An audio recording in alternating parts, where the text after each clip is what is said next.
Hi guys, it's Will here, and today I'm going to be showing you how to completely disassemble an iPod Classic 4th Gen.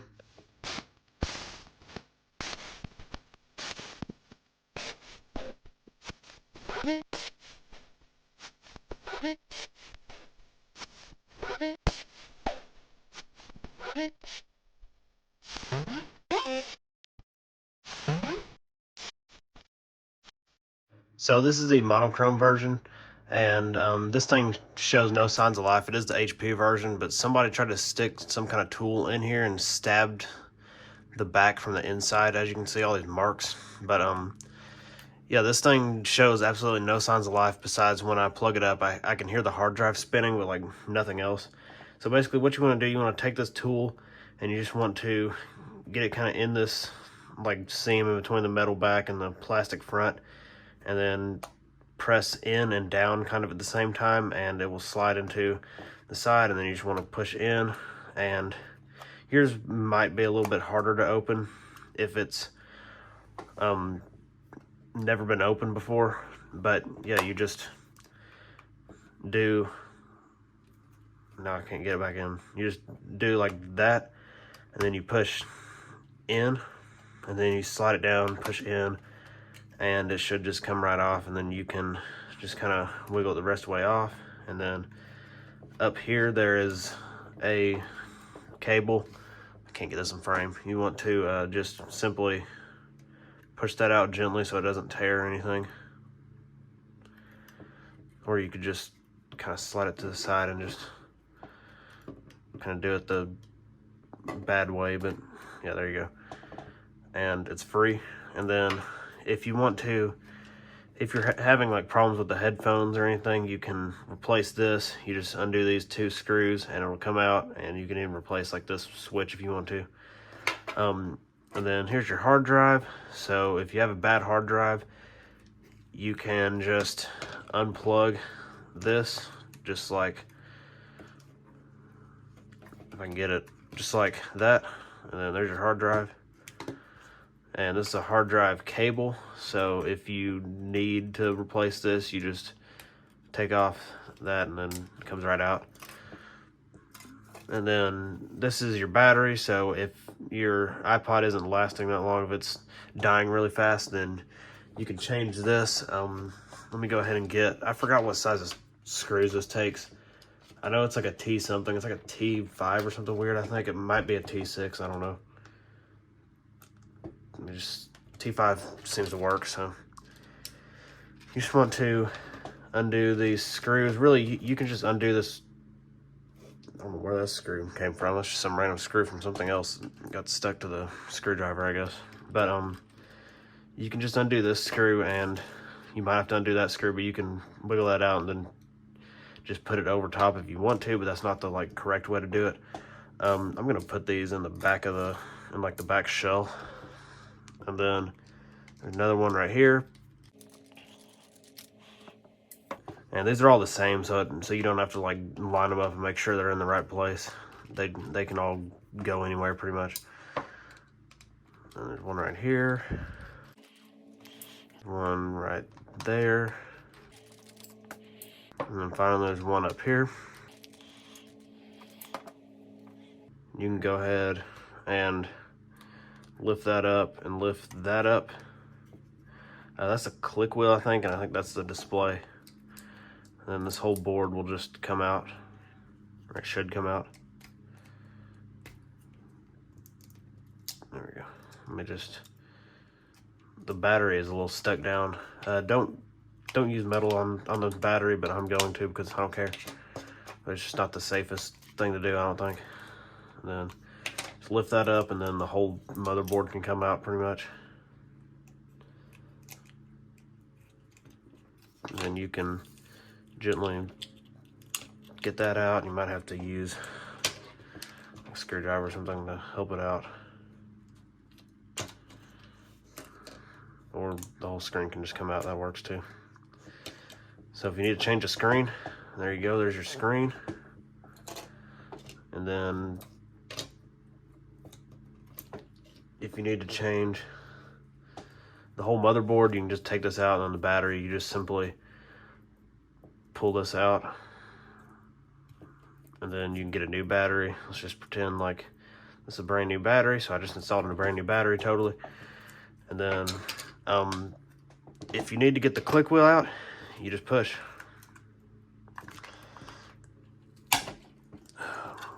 Oh, that's some weird, okay. Oh, that's like dried up Brasso where I tried to make the front look better. So if you need access to the click wheel, there it is. Then you can replace it if you want to. If you want to just change the whole front shell, here you go. You just go and buy a new shell and just put your click wheel back in. Make sure it's lined up. This is not.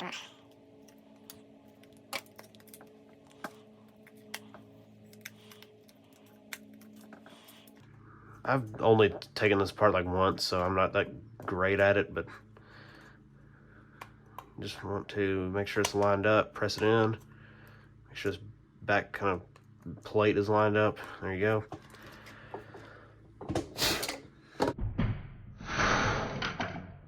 Get all that dust off, and then now I guess we'll go ahead and put it back together. So you need your screen. I would recommend to just put it on how it came off.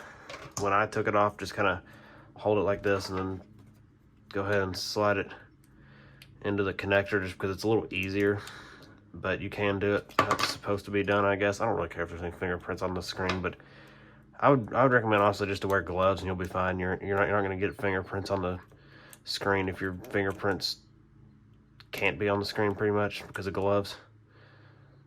I don't know why I worded that so weird, but great. Now so I'll go back in. Okay, there we go. Went in one side. Come on. Come on. There you go. And then you just put that down. If you did get fingerprints on the screen, just make sure to wipe them off or whatever. And then you want to just press the screen back where it goes.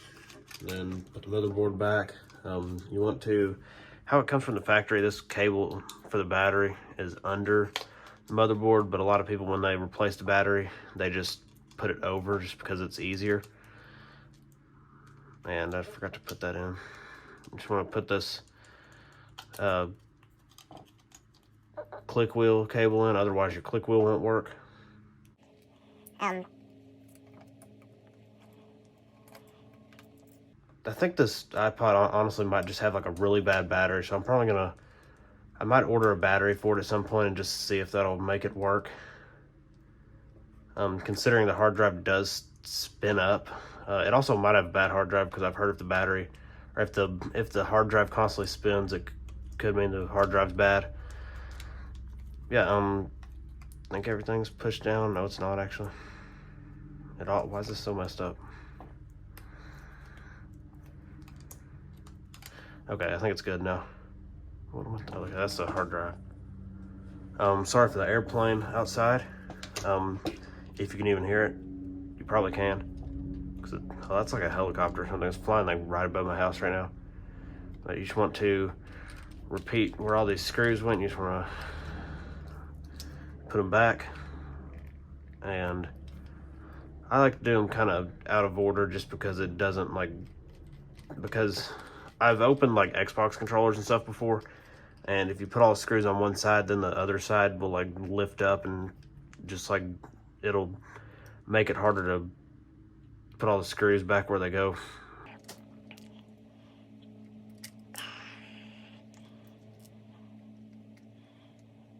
I just want to bigger. Come on.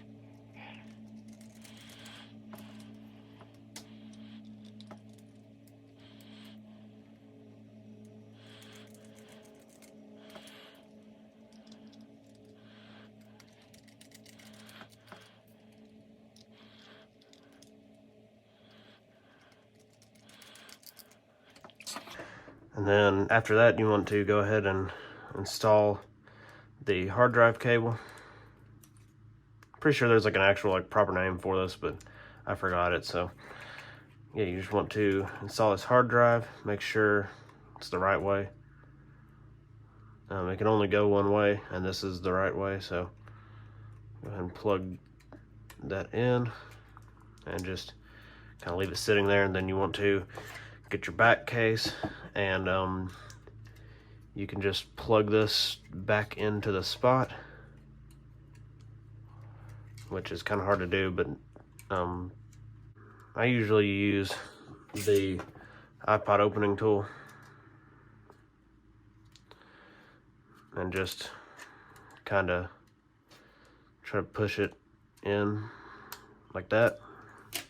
And you can go ahead and just line everything up and close it.